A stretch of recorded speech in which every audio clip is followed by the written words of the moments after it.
आज मैं ग्रीक दर्शन में आयोनिया प्रांत में जो दार्शनिक हुए, प्राचीन ग्रीक दार्शनिकों में आयोनियन फिलोसोफर्स में से दूसरे दार्शनिक, पहले मैंने आपको थेलीस के बारे में बताया था। आज मैं थेलीस के बाद एनेक्सिमेंडर के बारे में थोड़ा आपके सामने कुछ समझाऊंगी। तो एनेक्सिमेंडर जो है पाश्चात्य दर्शन का दूसरा दार्शनिक माना गया है और थेलीस का ही ये समकालीन था। उसका शिष्य भी बताया जाता है और उसका दोस्त भी बतलाया जाता है, लेकिन दोनों में उम्र का काफ़ी अंतर था। पाश्चात्य दर्शन में एनेक्सिमेंडर को प्रथम प्रतिकार होने का सौभाग्य मिला हुआ है। कहा जाता है कि ऑन नेचर नाम से उसने एक बुक लिखी थी, लेकिन ये बुक आज उपलब्ध नहीं है। तो ये माना जाता है कि ग्रीक भाषा में लिखी हुई उसकी पुस्तक पाश्चात्य दर्शन की प्रथम पुस्तक थी। एनेक्सिमेंडर थेलीस का ही शिष्य भी बताया जाता है और उसका मित्र भी। तो भी कुछ मामलों में ये थेलीस से काफ़ी आगे पाया जाता है। वैसे थेलीस की तरह एनेक्सिमेंडर ने भी ग्रह नक्षत्रों और सारे सौर मंडल के बारे में कई जानकारियाँ दी। जैसे वो मानता था कि पृथ्वी शून्य में स्वच्छंद रूप से विचरती रहती है और उसने पृथ्वी को बेलन के आकार का माना था। थेलीस से ये उसका विपरीत मत था। एनेक्सिमेंडर मानता था कि सूर्य पृथ्वी से बड़ा है। तो देखिए आगे वैज्ञानिकों ने इस बात को सच माना कि सूर्य पृथ्वी से काफ़ी गुना बड़ा है। विश्व का प्रथम मानचित्र बनाने का श्रेय एनेक्सिमेंडर को जाता है और सबसे आश्चर्यजनक बात यह है कि उसने बताया कि संसार को बनाया नहीं गया है, इस जगत की रचना नहीं की गई है, बल्कि विकास के दौरान ही ये जगत अस्तित्व में आया है। तो इस बात को आधुनिक युग के दार्शनिकों की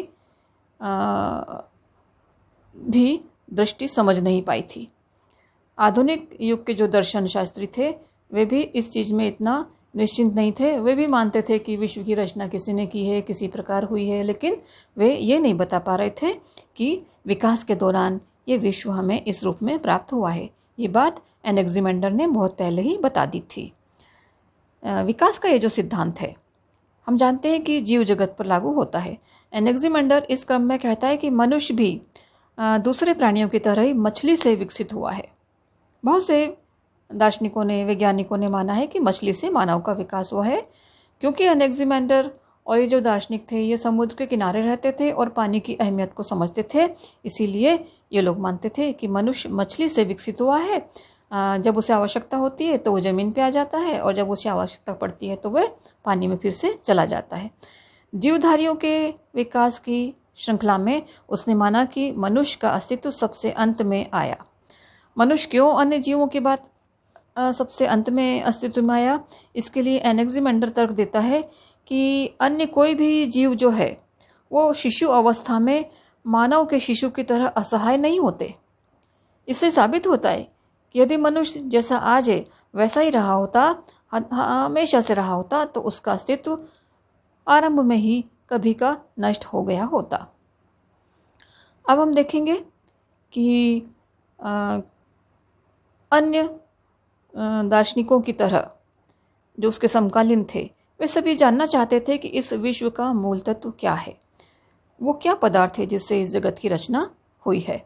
उसके बाद भी अनेक दार्शनिक किसी एक या अनेक तत्वों को मूल तत्व के रूप में ढूंढते रहे, देखते रहे, लेकिन इतने पुराने समय में एनेक्सिमेंडर ने माना था कि एक असीम तत्व है जो कि मूल तत्व है और इसी से सभी ग्रह, नक्षत्र, पिंड और उसके अंदर सारे संसार उत्पन्न हो जाते हैं।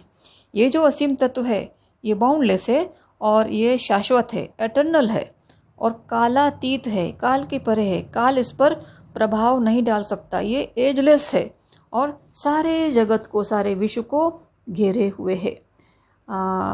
इसके अलावा इसकी एक शाश्वत गति भी उसने मानी है।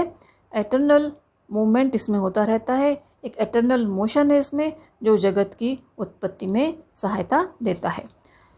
एनेक्सिमेंडर केवल यही नहीं कहता कि इस असीम तत्व से सब कुछ उत्पन्न हुआ है, बल्कि वो तो ये भी कहता है कि इसमें सब कुछ लय भी हो जाता है, यानी कि सब कुछ इसी में समा जाता है। इस तत्व की दूसरी भी विशेषताएं मानी है उसने। तो इन विशेषताओं के बारे में वो कहता है कि ये नित्य है, अपरिणामी है, अविनाशी है, स्वयंभू है, निर्गुण है, निर्विशेष और अभेद है। ये सारी इसकी विशेषताएं मानी हैं। दर्शन शास्त्र के विद्यार्थी को ये सारी विशेषताएं पता हैं और वो आसानी से ये समझ सकता है कि ये विशेषताएं भारतीय ब्रह्म की भी मानी गई हैं। तो वेदांत दर्शन के ब्रह्म का ख्याल हमें यहाँ आता है। उपनिषदें भी अंतिम तत्व यानी कि ब्रह्म के विषय में इसी प्रकार की कुछ चर्चा करती हैं कि ये जो अंतिम तत्व है यह असीम है, अनंत है, शाश्वत है और सारी वस्तुओं की उत्पत्ति, स्थिति और लय का भी यही कारण है। यानी कि सारी वस्तुएं इसी से उत्पन्न होती हैं, इसी में स्थित रहती हैं और इसी में समाहित हो जाती हैं, यानी कि इसी में प्रलय की अवस्था में सब इसमें समाहित हो जाती हैं। लेकिन देखिए, ब्रह्म और एनेक्सिमेंडर के असीम में बहुत अंतर है। एनेक्सिमेंडर का असीम ना तो ब्रह्म के समान सच्चिदानंद रूप है और न ही वह मोक्ष प्रदाता माना है। देखिए, उस वक्त ये सच्चिदानंद स्वरूप और मोक्ष जैसी बातें शायद पाश्चात्य दार्शनिकों के लिए इतनी आसानी से समझ में आने वाली नहीं थी, या इनकी उत्पत्ति उस वक्त नहीं हुई थी। तो अगर ऐसा कुछ विचार आता तो एनेक्सिमेंडर जब इतनी बातें कह रहा है तो शायद ये बात भी कहता, लेकिन उसने इस तरह की कोई चर्चा नहीं की है। तो अब हम आगे बढ़ते हैं कि जो एनेक्सिमेंडर का असीम तत्व है इसकी हमने तुलना ब्रह्म से कर तो दी, लेकिन वास्तव में ये असीम ब्रह्म के समान चेतन प्रधान है या नहीं, ये प्रश्न विवाद का विषय है। अनेक दार्शनिकों ने माना है कि असीम का स्वरूप भौतिक ही होगा। पाश्चात्य विद्वान ये मानते हैं, लेकिन कुछ एक ऐसे विद्वान हैं जो मानते हैं कि जिनमें जेनर का नाम आता है। जेनर मानता है कि ये देवी चेतना सत्ता है और असीम जो है ये देवी रूप से चेतन सत्ता है, इसमें कोई भौतिकता नहीं है। लेकिन अधिकांश पाश्चात्य विद्वान मानते हैं कि एनेक्सिमेंडर का ये जो असीम था ये भौतिक ही था। क्योंकि उसकी लिखी पुस्तक उपलब्ध नहीं हुई तो उसके बारे में हम ज़्यादा विश्वास के साथ नहीं कह सकते कि उसने इस तत्व को कैसा माना था। अब देखिए कि एनेक्सिमेंडर ने मूल तत्व को असीम कहा है। आप कह सकते हैं जैसे हमने देखा कि थेलीस ने मूल तत्व को जल बतलाया था, जल को उसने मूल तत्व माना था। तो ये देखिए कि एनेक्सिमेंडर ने असीम को मूल तत्व माना है और इसे मूल तत्व मानने का कारण भी वो बताता है। वो कहता है कि विपरीत स्थिति में, यानी कि उसके ससीम होने पर सृष्टि होते होते ही वह समाप्त हो जाएगा। मूल तत्व के असीम होने पर ही यह संभव है कि सृष्टि का क्रम अनवरत रूप से चलता रहे।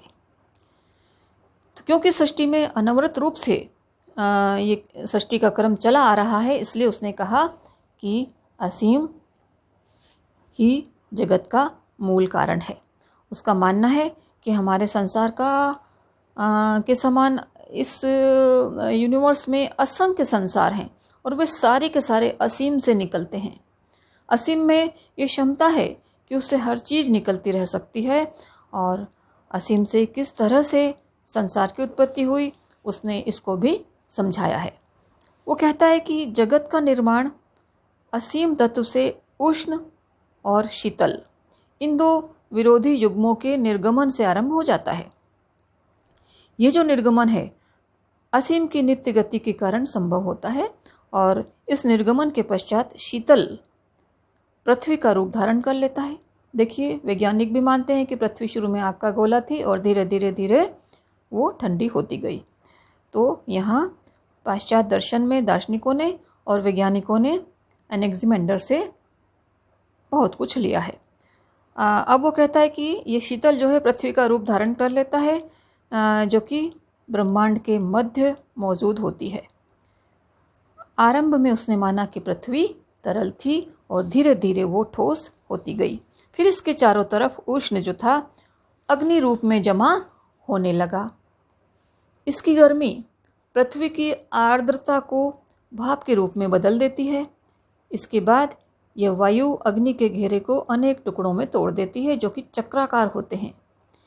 इन्हें एनेक्सिमेंडर ने बैलगाड़ी के पहियों से मिलते जुलते आकार के माना है और इनके ऊपर भाप की मोटी अपारदर्शी परत छाई रहती है जिसके कारण हम उन्हें चमकते हुए नहीं देख पाते।